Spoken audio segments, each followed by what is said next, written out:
Internet dengan catatan si Roy. Sebagai dukungan kamu terhadap channel ini, silakan subscribe dan nyalakan lonceng notifikasi.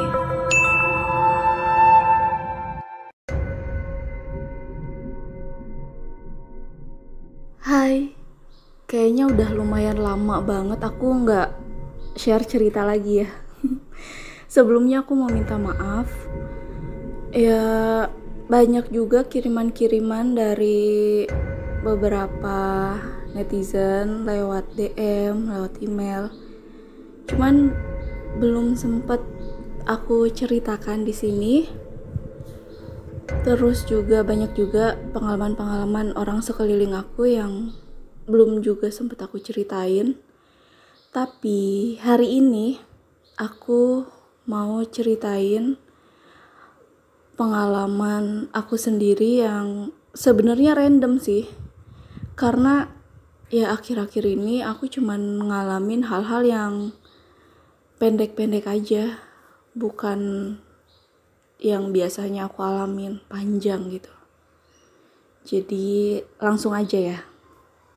Aku itu kan lagi suka banget olahraga sama suami. Waktu itu kita olahraga di jalan perumahan yang bisa dibilang tuh kanan kirinya tuh masih sawah, masih kebun, belum dibangun properti, cuman jalanannya tuh udah dibuat gitu. Nah, di jalan itu sekitar 1 kilo jalan pertama itu lampu jalannya mati. Terus 1 kilo ke depannya itu ada lampu jalannya lah. Waktu itu kita olahraga setelah subuh sekitar jam 4:30 mungkin ya. Jadi jalanannya tuh kayak masih gelap gitu. Jalan berdua masih sepi. Terus tumben-tumbenan nih, karena kan biasanya kita juga sering banget olahraga lewat jalan situ sekitar pukul 4:30, kadang jam 4 lewat sedikit, kayak jarang ada burung gitu. Terus tumben banget hari itu tuh banyak banget burung. Jadi dari kejauhan kita jalan, karena jalanannya gelap, jarak pandang kita nggak jauh dong, jarak pandangnya dekat. Cuman yang jauh itu tuh kayak samar-samar gitu. Kita ngeliat tuh setiap kita maju burung terbang. Terus ya udah kita mikirnya, oh burung mungkin karena jalanan ini sepi, soalnya jalan buntu dan di barrier kan. Jadi kendaraan nggak bisa lewat. Jadi mungkin saking sepinya burung-burung sampai singgah di jalannya mungkin ya. Terus kita jalan lagi, burung terbang gitu, dari aspal terbang. Kita belum mikir yang aneh-aneh nih. Terus jalan, tiba-tiba itu aku, suamiku juga lihat, itu ada kepala terbang. Sebelumnya kepalanya tuh ngegelinding dulu di aspal, kayak ngejar burung yang ada di aspal gitu. Terus habis itu kepalanya terbang. Habis itu pas terbang, terus kayak ke arah sawah gitu, kan ada pohon-pohon. Udah dari situ nggak kelihatan lagi kepalanya. Yaudah kita lanjutin jalan biasa. Walaupun sebenarnya takut, cuman kan ya udah baca doa sambil berusaha untuk tidak menunjukkan takut. Ya udah jalan. Pas jalan itu aku bilang sama suamiku, kepalanya ngikutin ya. Terus suamiku bilang udah nggak apa-apa. Tapi aku tuh penasaran, kayak nggak tahu kenapa feelingku tuh aku ngerasa si kepala itu tuh ngikutin. Tapi aku tuh pengen nengok gitu ke belakang. Terus akhirnya aku nengok ke belakang, si kepala itu ada. Dia tuh nggak bisa ngomong, cuman kayak cuman gitu-gitu aja itu. Kayak aku langsung madep lagi ke belakang. Terus aku ngomong ke suamiku, kepalanya nggak bisa ngomong ya, cuman kayak gitu doang. Terus kata suamiku, udah biarin, cuekin aja. Udah, terus kita buru-buru jalan lebih cepat lagi, udah 1 kilo gitu ngelewatin jalanan yang lampunya mati. Terus lewatin lah jalanan yang lampunya nyala gitu. Nah di situ baru kepala itu tuh nggak ngikutin, karena emang lampu jalannya terang ya. Di 1 kilo ke depannya itu jalannya terang, jadi kepalanya nggak ngikutin. Udah kan, selesailah kejadian itu. Setelah beberapa hari kemudian, kita olahraga lagi lewat situ. Dan ngomong-ngomong, setiap kali kita olahraga lewat situ juga nggak setiap kita olahraga lewat situ ada sesuatu gitu. Seringnya sih olahraga lewat situ tuh ya udah nggak ada apa-apa, nggak ada bisa dibilang hantu yang kita lihat, atau sekalipun ada ya udah itu jauh atau cuman terbang doang, lewat doang, nggak deket gitu posisinya. Jadi ya udah biasa aja. Selain kejadian kepala tadi ya. Terus selang beberapa hari lagi olahraga lewat situ, aku tuh ngerasa lebih merinding dari biasanya. Padahal itu bukan jalanan yang asing buat aku, karena aku sering banget olahraga di jalanan itu kan. Kayak merinding banget. Terus aku bilang kan, kok aku merinding banget ya. Merinding, bener-bener merinding dari kepala sampai ke kaki tuh kayak gak enak gitu. Terus suamiku tuh bilang, oh perasaanmu doang kali. Oh iya mungkin ya. Yaudah kita lanjut jalan. Di posisi jalanan yang aku bilang 1 km lampu jalannya mati itu, kan di sebelah kanannya masih sawah, belum dibikin perumahan. Dan di sebelah kirinya juga sawah juga sih. Cuman di sebelah kanan tuh sawah, yang di sisi-sisinya tuh ada pohon-pohon besar. Terus pas jalan gitu, aku ngeliat dari sisi kananku itu banyak banget pocong yang lagi berdiri di sawah. Itu kayak saking banyaknya tuh aku gak bisa ngitung, mungkin lebih dari 10, karena kayak banyak banget. Sawahnya juga luas kan. Terus aku ngeliat tuh kayak banyak banget pocong yang pada berdiri gitu di sawah. Terus aku tuh langsung diem aja. Aku gak berani nengok lagi ke sawah. Aku bilang ke suamiku, kok banyak pocica ya? Terus suamiku bilang tuh, ya udah nggak usah diliatin, masing-masing aja, baca doa aja. Ya udah, terus akhirnya aku baca doa sambil jalannya lebih cepet biar buru-buru sampai ke jalan yang lampunya nyala itu. Habis itu aku pikir-pikir kan, kenapa sih kok akhir-akhir ini jadi sering banget ada sesuatu yang terlihat ya di jalan baru itu. Maksudnya jalanan perumahan yang jalanannya udah dibikin tapi ditutup barrier, cuman perumahannya tuh belum dibikin gitu.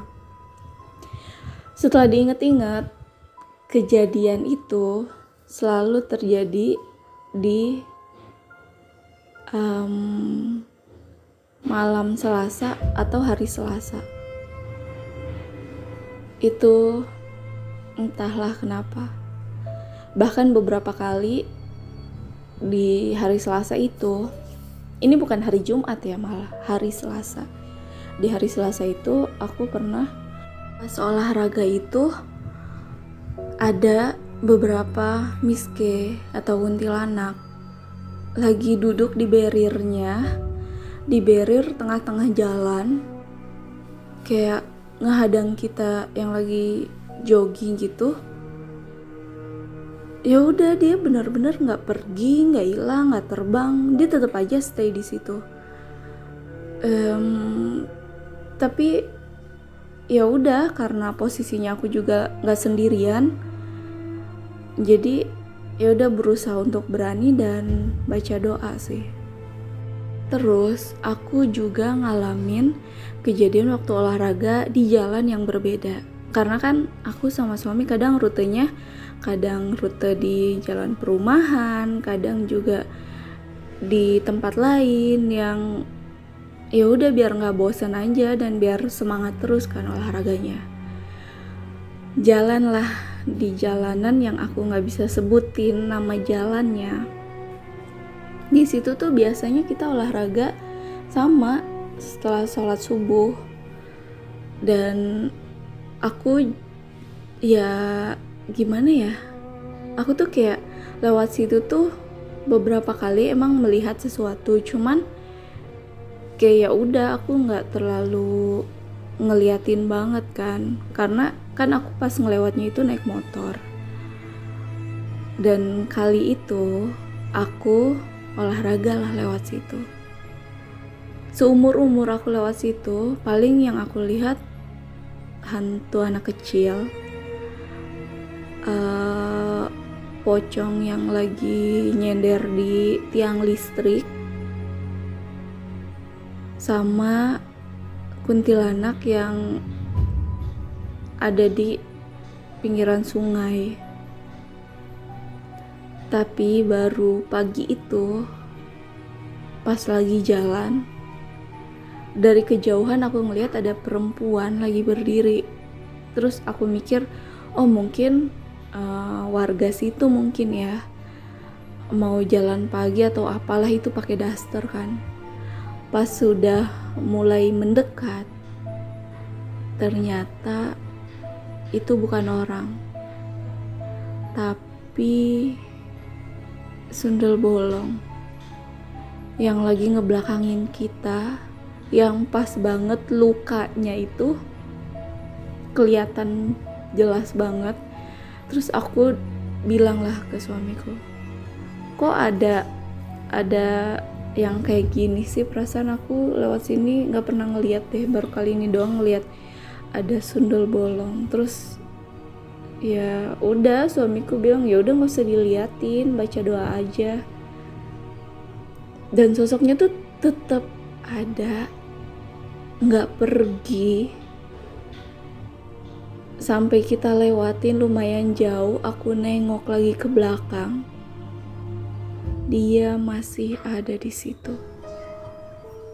Oh ya, di cerita random aku ini, jujur sebenarnya aku tuh kayak masih bertanya-tanya, karena ada beberapa sosok yang oke, dia kecelakaan di situ, dan dia tuh masih ada di situ. Itu tuh kayak kenapa gitu, kenapa masih ada di situ? Dan aku belum menemukan jawabannya sih. Oke, jadi aku waktu itu kan mau keluar kota sama suami, dan kita biasa gitu keluar kota, backpacker, kadang naik motor gitu, melewati jalanan yang sebelumnya beberapa bulan yang lalu atau beberapa minggu yang lalu aku melihat berita ada kecelakaan di situ dan menewaskan pengendara motor. Waktu itu keluar kota lewat jalan situ dan aku ngelihat mereka gitu di pinggir jalan tempat kecelakaan itu terjadi. Udah kan, dan udah lumayan lama, kayaknya beberapa minggu kemudian aku lewat lagi tuh, keluar kota lagi sama suami lewat jalanan yang sama. Dan itu aku ngeliat lebih jelas daripada sebelumnya. Ada dua perempuan yang memakai baju SMA di pinggir jalan. Kondisinya tuh kasihan sebenarnya. Yang satu tergeletak dengan kepalanya yang sudah tidak terlihat matanya mana, hidungnya mana, mulutnya mana, karena semuanya tuh udah dilumuri darah. yang satunya lagi sedang duduk sambil terus melambai-lambaikan tangan ke pinggir jalan, seolah-olah kayak orang lagi minta tolong ke siapapun pengendara jalan yang lewat situ. Itu kayak apa ya, ya sedih, kasihan gitu. Tapi aku juga gak bisa bantu apa-apa selain ngirimin doa kan. Nah, pulangnya setelah dari tempat tujuan gitu, terus kan pulangnya agak malam. Yang jalanan itu tuh sebenarnya apa ya, bukan jalanan asing juga, karena beberapa kali kita keluar kota lewatin jalanan itu kan. Tapi tumben banget di malam itu tuh kayak rame banget rame, sampai aku tuh ngomong, kok tumben ya rame banget ya di jalanan. Terus suamiku tuh bilang, ya udah makanya pakai kacamata. Tapi apa ya, kayak pakai kacamata nggak pakai kacamata, tumben banget semuanya tuh kayak kelihatan. Dan di pinggir jalan tuh rame banget, bahkan beberapa ada yang ngikutin terbang gitu di atas kita. Itu kayak aku sepanjang jalan tuh istighfar terus, baca doa, karena itu aneh banget sih. Sampai akhirnya kita ngelewatin jembatan yang biasanya tuh aku di jembatan itu tidak pernah melihat apapun. Cuman sebelumnya suamiku pernah bilang kalau di jembatan itu tuh dulu sering banget kecelakaan, terjadi kecelakaan lalu lintas lah di situ. Tapi yang aku lihat di pinggir jembatan itu ada orang-orang cowok-cowok gitu, kayak pekerja proyek kali ya, karena aku lihat pakai helm, kayak helm proyek gitu, sama pakai rompinya ya, kalian pasti tau lah. Aku ngeliat kirain orang kan lagi benerin jalan atau apa. Terus setelah aku perhatiin lagi, semua mukanya tuh kayak pucet banget. Terus pas aku sadar, oh ini bukan orang nih kayaknya nih, aku langsung gak ngeliatin mereka lagi, dan terus baca doa. Dan selama perjalanan itu rasanya tuh kayak lama banget, kayak bener-bener lama banget sih, gak nyampe-nyampe gitu. Soalnya bener-bener di jalanan tuh rame banget. Bahkan ada beberapa sosok yang aku lihat yang bener-bener kayak narik-narik aku, sampai aku tuh di hatiku tuh pengen berhenti dulu, please motornya berhenti dulu gitu, aku takut jatuh, berhenti dulu. Cuman mulut aku tuh nggak bisa buat ngomong, terus kayak berat banget mau ngomong tuh. Akhirnya bener-bener aku ngumpulin tenaga buat ngomong ke suamiku, berhenti di depan, berhenti dulu gitu. Terus suamiku tuh nanya, kenapa? Udah berhenti dulu, aku minta tolong berhenti gitu.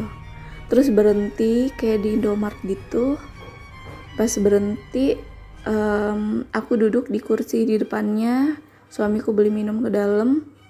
Terus suamiku nanya, kamu kenapa? Enggak, di jalanan tuh dari tadi aku ngeliat tuh rame banget, bahkan ada beberapa yang narik-narik. Aku tuh takut jatuh dari motor karena berasa banget ditarik-tarik dari sisi kanan, sisi kiri, dari belakang. Tapi untuk minta berhenti tuh udah susah banget ngomongnya. Akhirnya istirahat dulu, minum, lanjutin perjalanan pulang pakai kacamata, dan alhamdulillah sampai rumah dengan selamat. Dan yang narik-narik ataupun ngikut gitu udah nggak ada. Walaupun ini aku nggak ngerti nih, aku tuh pakai 2 kerudung kan waktu itu. Yang satu kayak kerudung kayak kerudung sport gitu, kayak buat olahraga. Yang satunya lagi aku pakai kerudung segi 4 yang karena aku pakai helm kan, jadi segi empatnya aku buka, cuman aku iket di leher aku, diiket ya, jadi nggak mungkin lepas dong. Cuman pas sampai rumah aku bingung, kerudungku mana? Kerudung segi empatku warna hitam yang tadinya aku ikat di leherku itu nggak ada. Kalaupun lepas, harusnya kan iketannya tuh harus dibuka dulu baru bisa lepas. Cuman kan aku juga nggak buka iketannya. Ya entah sih. Ya logikanya mungkin aja lepas, kena angin, ketarik angin ya kan. Tapi feelingku nggak gitu. Ya udah, sampai sini aja dulu kali ya. Nanti aku ceritain lagi cerita-cerita pendek yang aku alami. Terima kasih.